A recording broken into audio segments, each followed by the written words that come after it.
Patrick here, covering more of your Goofs. Now, most of you have today off, but unfortunately, some of us do not.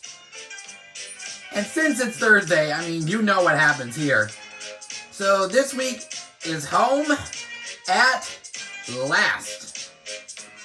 No, it's festive, even though this has nothing to do with the holiday, really, but still, you'll get it. I don't know. Or, no, maybe I don't know if you will. Let's do it. But unfortunately, before I begin the story, there's already a goof. Oof. Unfortunately, Scarlowey has really wonky eyes, and nobody said... Or maybe they're slightly wonky. I can't believe nobody posted that. Nobody reported that, though. Like, I can't understand that. Very sussy baka, don't you think? Anyway, on with the story. Scarlowey had been to the works to be mended. He felt much better. Rusty the Diesel was helping him off his rail car. Scarlowey hadn't met the little diesel before. Rusty seems a kindly sort of engine, he thought to himself. I help to mend the line and do odd jobs, explained Rusty. I hear everyone is looking forward to seeing you again. Come on.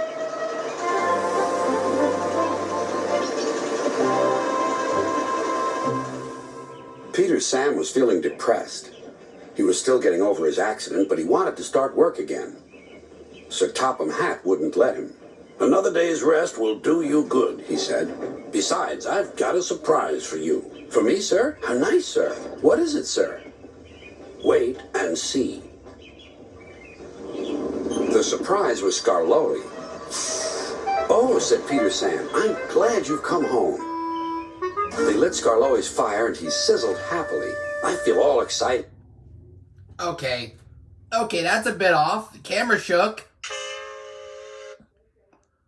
And the camera was perfectly still when Scarlowey's fire lit. But now it's shaking again. He said, just like a young engine. Now tell me all the news. I see you've met Rusty, said Peter Sam. Yes, I like that diesel. So do I, replied. Yeah, but I'm not liking the fact that Scarlowey's face is moving. And every time his eyes move. Peter Sam. It's a pity Duncan doesn't. Who is Duncan? He came as a spare engine after my accident, replied Peter Sam. Is he useful? He keeps busy, and I'm sure he means well, but he's bouncy and rude. He sings and sways and swivels around. Yeah, thanks for the spoiler alert. Heard on the very next story.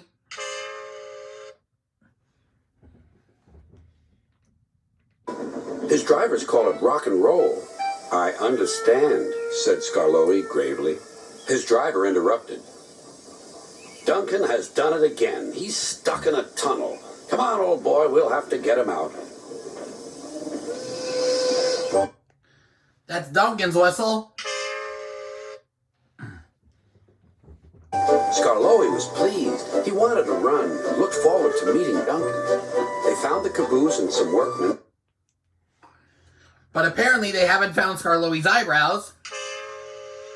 And the reason why his wheels are moving faster than he is.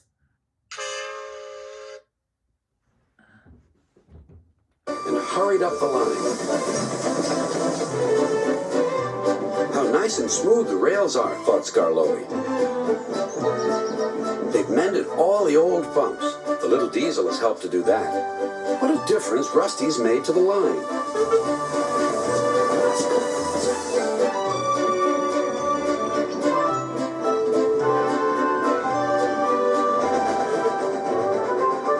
Quite soon they found Duncan.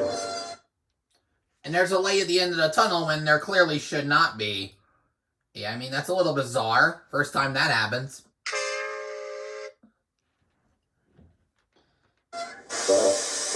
He was stuck at the far end of the tunnel. With very wonky eyes. And he was very cross. I'm a plain, blunt engine. I speak as I find. Tunnels should be tunnels and not rabbit holes. This railway is no good at all. Don't be silly, snapped his driver. This tunnel is quite big enough for engines who don't rock and roll. It took a long time to clear away the rocks and set Duncan free again.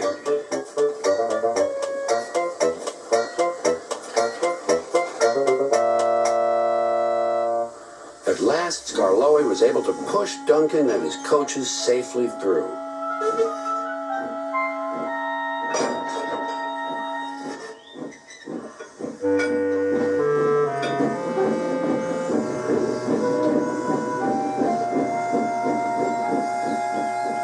The caboose was left on the siding, and the workmen stayed to make sure everything was safe.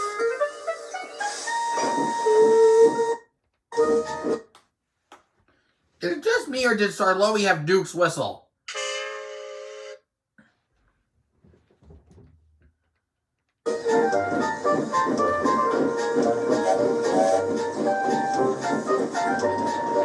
Studio equipment alert.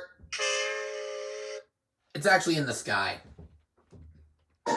Duncan grumbled all the way home, but Scarlowey paid no attention. Later, Sir Topham Hatt spoke severely to Duncan. Then why is Scarlowey in the picture?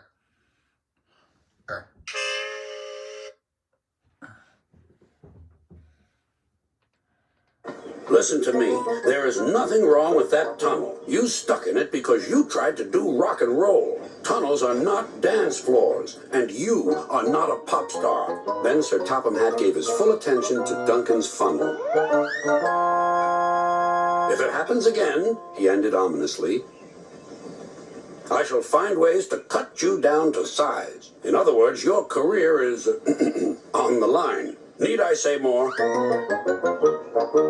Duncan thought Sir Topham Hatt had said quite enough, and he remained completely silent and still, for at least a whole evening. Yeah, something I would never be capable of doing. Anyway, that's the end of the story. If I missed any goofs, leave a comment down below. Don't forget to like the video if you've enjoyed. Do not forget to subscribe if you haven't done so already, and turn on all post notifications so you will not miss a single upload. This has been Eric Zuick signing off for now. Catch you guys at the next station. All aboard!